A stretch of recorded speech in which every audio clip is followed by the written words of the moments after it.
Let's see what kind of fan this thing's got. Oh my God. That's just the first coat of base. What's going on, YouTube? So today, we're going to be reviewing the Black Widow 2.0. The way we're going to do that is, we're going to shoot this job, which is a rather big job, every single coat with the Black Widow. Sealer, base, and clear. And we're going to see how the job comes out. And that's going to tell us exactly what this gun is made of. So let me show you guys the job. Let's lay some sealer. And then I'll take you guys in the mixing room and we'll break down the gun a little bit. All right, so we have a Mini Cooper, getting a new door, getting a new fender, getting a new hood, and we're blending the quarter. Here's our door, here's our hood, and I think this is another part of the fender. It's a pretty big job, but we're gonna get to see exactly how this thing could glass out some new panels, and more importantly, how it can handle a blend. Does it have the trigger control? Does it have the fluid control? Does it have what it takes? All right, first things first, before anything, let's see what kind of fan this thing's got. Oh my God. What? What? Are you kidding me? Wow, okay, guys, that's probably the best fan I've ever seen on a gun. My Iwata can't do that. I mean, it's close, but it can't do that. And my DV1 can't do that. Both $1,000 guns. This thing's 200 bucks. That's impressive. All right, let's see how it could glass out this door with some sealer.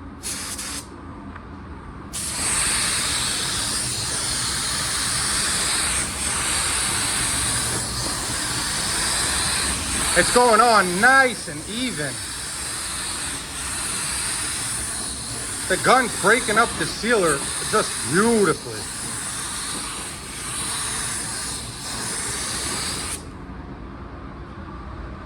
That is a beautiful finish on my sealer. First impressions, I think this gun is gonna lay down a nasty paint job. I mean that in a good way. Yeah, sealer was definitely no problem at all. This gun really atomizes very well. Very, very, very well. There have been some cheap guns that I've sprayed sealer with, and it just looks all textury because the gun's just not capable of breaking down the sealer because it is a thicker material. This gives me a lot of hope for our clear coat. All right, I'm gonna seal the rest of these parts up, then I'll take you guys in the spray room and I'll break down this gun a little bit for you. All right, so what we have here is the Black Widow, the HTE version, which stands for high transfer efficiency. They have this in HVLP. The HVLP only comes with a 1.7 tip, so I would not recommend getting that. I mean, maybe it's good for shooting primer, but that's about it. You're not really gonna be able to shoot anything else with it. So definitely stick with the HTE. This has got the 1.3 tip on it. And a couple things I really like about the gun. It feels really solid in my hand. It feels like a quality gun. Now, one thing I noticed on these cheaper guns is they have this insert which distributes the air. So behind your tip, there's this black piece right here. What this piece does is distributes the air to the cap. So you see all those little holes going through there? I like this a lot because it doesn't matter how this thing is seated in there, right? There's no right, left, anything like that, because the holes are all evenly spaced out. So it doesn't matter how it sits in there compared to, for example, the Porpoise, right? So it has the same thing, except you see that little silver thing in there? The hole in this distribution cap, I don't know what it's technically called. I'm gonna call it a distribution cap. That hole basically has to line up with that. And this feels real cheap. I've had problems where it hasn't sat flush against the back and has caused an uneven pattern. So I really like the way that Spectrum went about that because it's going to eliminate a lot of problems. Aside from that, I really, really like how the trigger feels. And I don't know if you guys ever saw my review on the Drizzle, but I mentioned how it had a lot of play in the trigger. This is the least amount of play out of all of my guns. Here's my DV1. It's got more. Here's my Iwata. It's got more. So overall, it's just a really, really well-designed gun, and it looks really nice, and it feels real nice too. It is a little on the heavy side though, I will say that. All right, that sealer's probably flashed off. I'm gonna throw our base in here, we'll get in there, and we'll see how this thing puts down some base. All right, we got our base coat in the gun. I'm at around 21 PSI. I got my fan and my fluid wide open.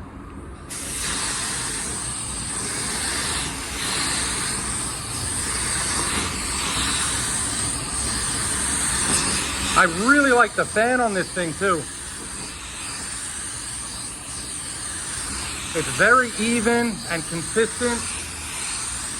And I like guns that have a rounded fan at the top and the bottom, like this one.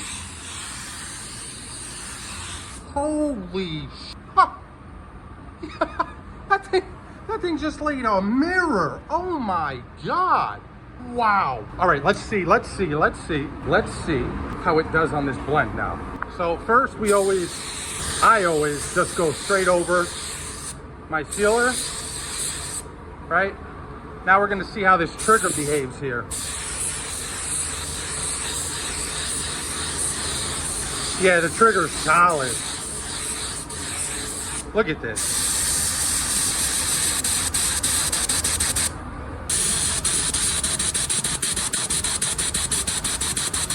The trigger is extremely responsive. And this thing's laying down beautiful paint. You know, a lot of these cheaper guns, they're very finicky on the trigger. This gun has the least amount of play out of any gun I own, which is very impressive. I'm gonna lay base on this hood, and then I'll bring you guys back for the last coat of base coat so we can see how this thing behaves on a drop coat, because you know some of these cheaper guns could get real funny when you lower the pressure. Although I can honestly say I got a lot of faith in this thing so far. Look at the freaking mirror this thing just put down. That's just the first coat of base, and look at it. Absolute glass. I'm extremely impressed so far. Really, sealer and base doesn't seem like it's going to be a problem, but like I said before, I'm really interested to see when we lower the pressure on this thing and we have to do a drop coat. I really want to see how well this thing can still atomize the paint. I do have faith. But anyway, with that being said, let me throw on my second wet coat, and then I'll pick you guys back up for the drop coat. And most importantly, what everyone wants to see, we're going to lay both coats of clear on camera and see what this thing is really made of. So one thing that I've noticed so far while using this gun is my base coat actually seems to be drying quicker. And I think that's because this gun is doing such a good job at atomizing the paint that it's actually drying quicker. That's something that I noticed the Porpoise struggled with. That's why I never use that gun for base. It really doesn't do well with the thinner materials. Granted, it was designed for clear coat, the PRD 717. As an all-arounder gun, if we compare the two, so far, the Black Widow is putting the Porpoise to shame as far as base coat goes. Now, for sealer, I would say they're about equivalent. So the tiebreaker, if you want to call it that, or the only shot the Porpoise has left is clear coat. So after we apply our drop coat, then we're really going to see what the top $200 gun is. All right, without any further ado, it's time for our drop coat.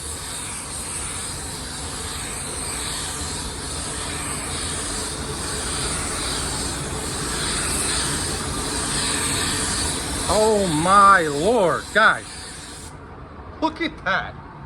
I have no doubt this gun will handle metallics like a champ. By the way, I was at about 16 PSI. I still have my fluid wide open. That tells you just how good this trigger control really is.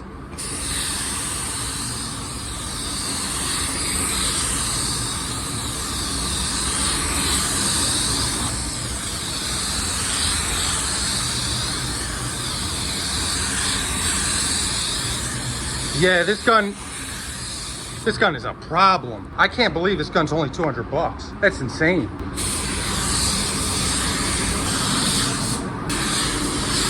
Let me know if any of you guys have the Black Widow, and if you do, how you like it.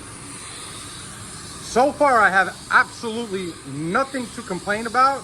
This gun seems like it is capable of absolutely everything I need it to do. The only thing left really to find out now is, can this thing glass out clear as good as the Porpoise, or better? Very, very, very, very impressive. All right, that's it. We're ready for clear. I'm gonna go mix up our clear, then I'll pick you guys back up. All right, it's time for our first coat of clear. I have Lumabase 3000 in the gun, unreduced, fan still wide open, fluid still wide open, and I'm at about 24, 25 PSI. Here we go.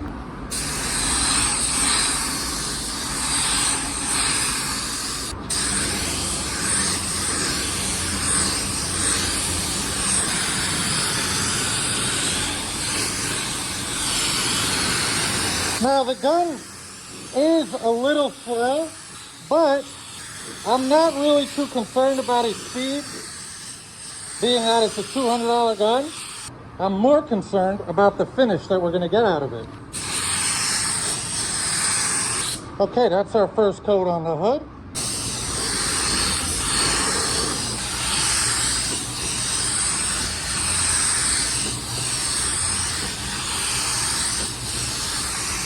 It does seem to be breaking up the clear very well. And for our first coat, I wouldn't say that's half bad at all. I clicked pause by accident, but I laid our quarter and our fender, and I mean, are you kidding me? This is just the first coat.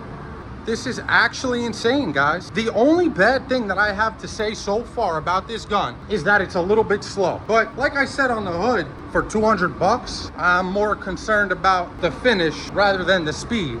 I just want to know, can it lay some flat clear? And so far, it seems like it can. We're really gonna know after our second coat. So let me go mix up some more clear. We'll get back in here and drop the second coat. The hood I'm gonna do off camera because it was just really hard to hold my phone while I spray it. And I'll pick the camera back up for the second coat on everything else. All right, I just finished laying the second coat on the hood, and yeah, I don't even think I have to say anything. This gun is really, really impressing me right now. I don't know if there's a better all-arounder type of gun for the price.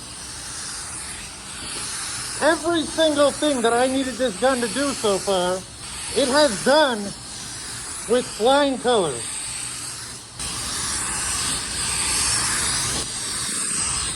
If you guys have the Black Widow, let me know what you use it for. Jesus Christ, look at that.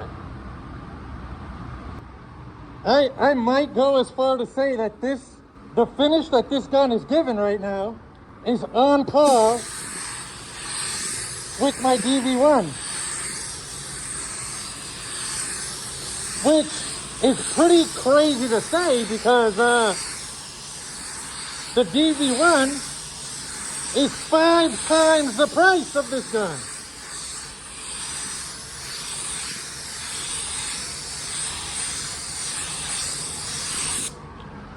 Guys, are you freaking kidding me? Look at it. That is some glass. All right, so after this coat, I'm gonna let this thing for about 10 minutes, and then I'll take you guys back in here to see the finished product. Again, I clicked pause on my phone, but yeah, I just finished spraying this. We're gonna give it 10 minutes to flow out because it's gonna look better than this, which is kind of hard to believe because, I mean, look at it. But yeah, I'll bring you guys right back in 10 minutes and we'll see how this thing came out. I clicked pause again there in that last clip. Sorry about that, but here's our finished product. All right, it's been about 10, 15 minutes. This thing's all flowed out. I should have started baking it already, but I wanted to show you guys how this thing came out because you guys you just need to see it. I mean, look at this. This is literally on par with my DV1. Crazy idea. If you guys think I should do a DV1 versus Black Widow clear coat edition, let me know in the comments below. But yeah, as far as $200 guns go, there's not a gun on the market that's going to give you better results and be able to do everything that you needed to do as well as this gun. With that being said, guys, thanks so much for watching. I really appreciate you checking out the video. If you could take a second, give it a like, comment, and maybe subscribe for more content like this. I really appreciate you guys. Thank you so much. Till the next time.